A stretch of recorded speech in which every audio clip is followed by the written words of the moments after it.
No operation no pain killer చిన్న injection ద్వారా మోకాలు మరియు నడుము నొప్పులకు దీర్ఘకాలిక పరిష్కారం. డాక్టర్ ప్రకాష్ గుడిపూడి. 18 ఏళ్ల అనుభవం, 8,000కు పైగా హ్యాపీ పేషెంట్స్. సంప్రదించండి. Allied's pain and pain management centre, Hyderabad.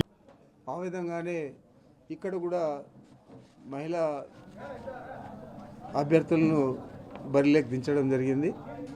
మరి వీరి విజయం కోసం అన్ని గ్రామాలు కూడా పర్యటిస్తే బాగుంటుందని ఆలోచన చేసి గత 2 రోజులు, ఈరోజు 3వ రోజు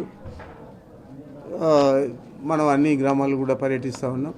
అక్కడున్న ఇబ్బందులు కానీ, ఏదైనా కొరవడిన అభివృద్ధి కార్యక్రమాలు కానీ ఇవన్నీ కూడా మా దృష్టికి అక్కడున్న ప్రజాప్రతినిధులు, ప్రజలు కూడా తీసుకొస్తూ ఉన్నారు. అవన్నీ కూడా అవకాశాన్ని బట్టి ఏదంటే ఎన్నికల లోపు చేయగలిగేటివన్నీ కూడా తప్పనిసరిగా పూర్తి చేస్తాం. ఎన్నికల తర్వాత చేయగలిగేటి ఉంటే వాళ్ళకి ఇప్పుడే చెప్తా ఉన్నాం, వేదిక మీదే ఇవి ఇప్పుడు చేయలేము, అది ఎన్నికల తర్వాత చేస్తామని చెప్పి.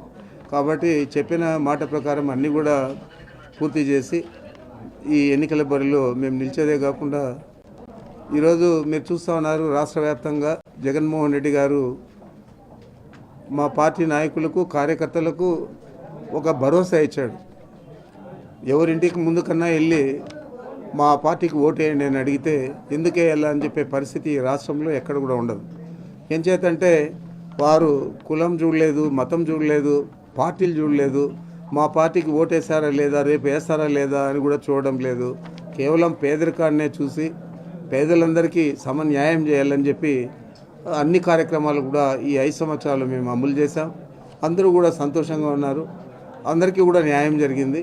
ఎక్కడైనా ఒకటో వారు లబ్ధి పొందాల్సిన వారు పొందకపోతే వారికి కూడా ప్రతి 6 నెలలకు ఒకసారి ఈ సర్వేలన్నీ చేసి మంజూరు చేసి ఇచ్చే పరిస్థితి కూడా చేస్తూ ఉన్నాం. కాబట్టి 99% అందరికీ కూడా లబ్ధిదారులందరికీ కూడా, అర్హులైన వారికి అందరికీ కూడా అన్ని రకాల సంక్షేమ పథకాలు అందించాం. గ్రామాలలో మౌలిక వసతులు ఏ మేరకు చేయాలో ఆ మేరకు చేశాము. ఇక్కడ ప్రధానంగా ఈ అభివృద్ధి కుంటుపడడానికి కారణం మాకు సంబంధించిన ప్రజాప్రతినిధులు లేకపోవడం. శాసనసభ్యుడు జనరల్గా ప్రతి నియోజకవర్గంలో కూడా బాధ్యత తీసుకొని అన్ని అభివృద్ధి కార్యక్రమాలు అతను మళ్ళీ తిరిగి శాసనసభకు పోటీ చేయాలనే ఆలోచనతో ప్రభుత్వం అభివృద్ధి కార్యక్రమాలు ప్రభుత్వం మంజూరు చేసినవన్నీ కూడా పూర్తి చేసి ఎన్నికలకు పోవాలనుకుంటారు. కానీ ఇక్కడ శాసనసభ్యుడే మాకు లేడు కాబట్టి అలాంటి పరిస్థితి లేకుండా పోయింది. అయినా కూడా స్థానికంగా ఉన్న నాయకులు ఏదైతే వాళ్ళ పరిధిలో మంజూరు చేయించుకోగలిగారో అవన్నీ కూడా చేయడం జరిగింది. సర్పంచులందరూ కూడా చాలా యాక్టివ్గా కూడా పనిచేస్తూ ఉన్నారు.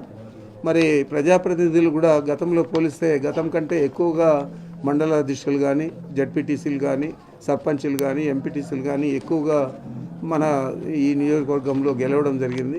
మరి వారి ద్వారా అన్ని కార్యక్రమాలు కూడా సజావుగా జరిగేదానికి మేము కృషి చేస్తూ ఉన్నాం.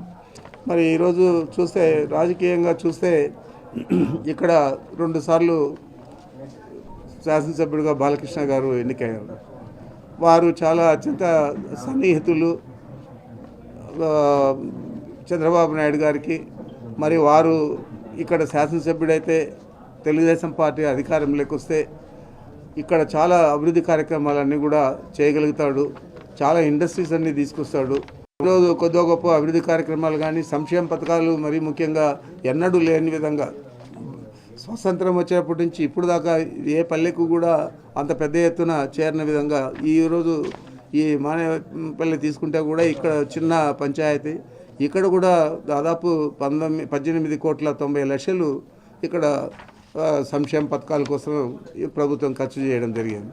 అది కూడా నేరుగా వారి ఖాతాలలోనే బటన్ నొక్కి జమ చేయడం జరిగింది. మరి ఈ విధంగా మనం అన్ని కార్యక్రమాలు చేస్తున్నాం కాబట్టి మాకు నమ్మకం ఉంది. మా మహిళా అభ్యర్థులు ఇద్దరు కూడా పార్లమెంటుకు కానీ, శాసనసభకు కానీ ఇక్కడ తప్పనిసరిగా విజయడంక మోగిస్తారని చెప్పి మరి వారికి ఊతం ఇచ్చేదానికి, అదేవిధంగా మా కార్యకర్తలను సమన్వయపరచడానికి, మా నాయకులందరినీ కూడా ఎన్నికలకు సమాయత్తపరచడానికి ఈరోజు ఈ కార్యక్రమాన్ని ఏర్పాటు చేశాం. రాబోయే ఇంకా 3 రోజులు, ఈరోజు కాకుండా ఇంకా 3 రోజులు, మొత్తం 6 రోజులు ఈ 3 మండలాల్లో పర్యటిస్తారు. ఆ తర్వాత 2వ విడతలో మున్సిపాలిటీ కూడా పర్యటించి తర్వాత ఇక్కడ ఈ ఎన్నికలకు మనం అన్ని విధాలా కూడా సన్నద్ధమై మనం ఏదైతే జగన్మోహన్ రెడ్డి గారి నినాదం ఉందో దాన్ని ముందుకు తీసుకుపోయి ఆయన ఎన్నికల్లో హామీలన్నీ కూడా 99.5% అమలు చేశారు. ఆ చరిత్ర గతంలో చంద్రబాబు నాయుడు కానీ తెలుగుదేశం పార్టీకి కానీ లేదు కాబట్టి వారు ఎన్నికల హామీలు నెరవేర్చలేదనేది ఘంటాపథంగా ప్రజలందరూ కూడా చెప్తా ఉన్నారు. కాబట్టి ఆ విధంగా మేము ధైర్యంగా ఎన్నికల్లో ఓట్లు అడగడానికి ఒక అవకాశాన్ని జగన్మోహన్ రెడ్డి గారు కల్పించారు. అదే తెలుగుదేశం పార్టీ వారు గట్టిగా అడిగి మేము పలాంది చేశాము, ఎన్నికల హామీలు నెరవేర్చాము, రైతు రుణాలన్నీ మాఫీ చేశాము, మహిళా సంఘాల రుణాలన్నీ మాఫీ చేశాము, మరి ఇంటికి ఒక ఉద్యోగం ఇస్తామన్నాము, ఇచ్చాము, లేదా 600 హామీలు ఇచ్చాము 2014 ఎన్నికల ముందు అవన్నీ కూడా అమలు చేశామని చెప్పేదానికి ఎక్కడ కూడా అవకాశం లేదు, చేయలేదు. కాబట్టి అదే మేము చెప్పినవన్నీ చేశాడు కాబట్టి మేము పలాని చేశామని చెప్పి ప్రజల ముందుకు పోయేదానికి మనకు పోల్చుకుంటే తెలుగుదేశం పార్టీ వారి కంటే మేము అగ్రస్థానంలో ఉంటాం. కాబట్టి తప్పకుండా హిందూపురంలో మొట్టమొదటిసారి ఇక్కడ వైఎస్ఆర్ కాంగ్రెస్ పార్టీ ఈ శాసనసభకు బోనీ చేస్తుంది. మహిళా పార్లమెంట్ సభ్యురాలు మొట్టమొదటిసారి పోటీ చేస్తుంది కాబట్టి ఆమె కూడా విజయం సాధిస్తుందని చెప్పి మీ ద్వారా నేను తెలియజేస్తున్నాను.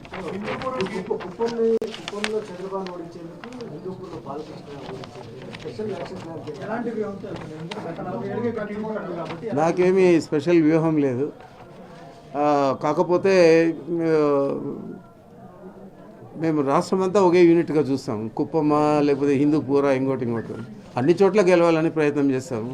కాకపోతే ఇద్దరు పెద్ద నాయకులు కాబట్టి చంద్రబాబు నాయుడు గారు, బాలకృష్ణ గారు వారి మీద కూడా దృష్టి సారించడం జరుగుతుంది. ఈ మొదటి నుంచి కూడా ఎక్కువగా కుప్పంలో శ్రద్ధ పెట్టినాం కాబట్టి అక్కడ అన్ని లోకల్ బాడీ ఎలక్షన్స్ కానీ మున్సిపాలిటీస్ కానీ అన్నీ కూడా గెలవగలిగాము. మరి ఈరోజు మా పరిస్థితి అక్కడ అన్ని సర్వేలలో కూడా మేము గెలుస్తాం. అందుకే చంద్రబాబు నాయుడు ఇంకొక నియోజకవర్గాన్ని కూడా రెండవదిగా ఎంచుకుంటూ ఉన్నారు. అది నిజంగా జరిగితే రెండవ నియోజకవర్గంలో ఆయన పోటీ చేస్తారంటే కుప్పంలో ఆయన ఓటమి అంగీకరించినట్లే.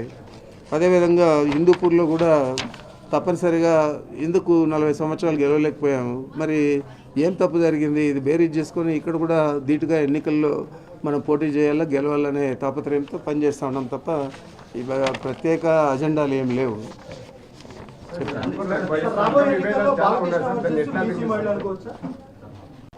అనుకునేది కాదు, జరుగుతూ ఉంది కదా.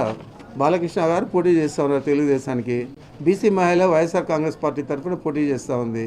అది జరుగుతూ ఉంది కాబట్టి అనుకోవచ్చా కాదు.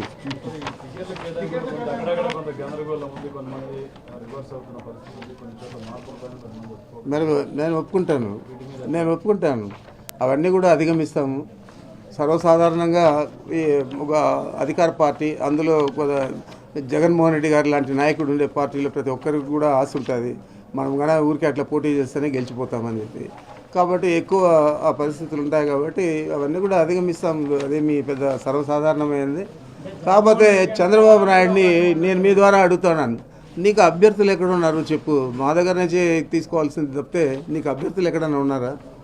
ఉంటే అభ్యర్థులు అంటే ఎందుకు ఇంతవరకు నువ్వు తాస్కారం చేస్తూ ఉన్నావు, ఎందుకు ప్రకటించలేదు? మరి ఏంది మీ అజెండా? మీకు ఆయనేమో పవన్ కళ్యాణ్ వచ్చారు, పవన్ కళ్యాణ్ గారికి ఆయన కూడా పోటీ చేస్తాడు తప్ప మిగతా ఎవరెవరు పోటీ చేస్తారనేది దానికి కూడా ఆయన కూడా అభ్యర్థులు లేరు. మీ పరిస్థితి అది. మా పరిస్థితి ఏమో ఒక స్థానానికి 20 మంది అడుగుతూ ఉన్నారు.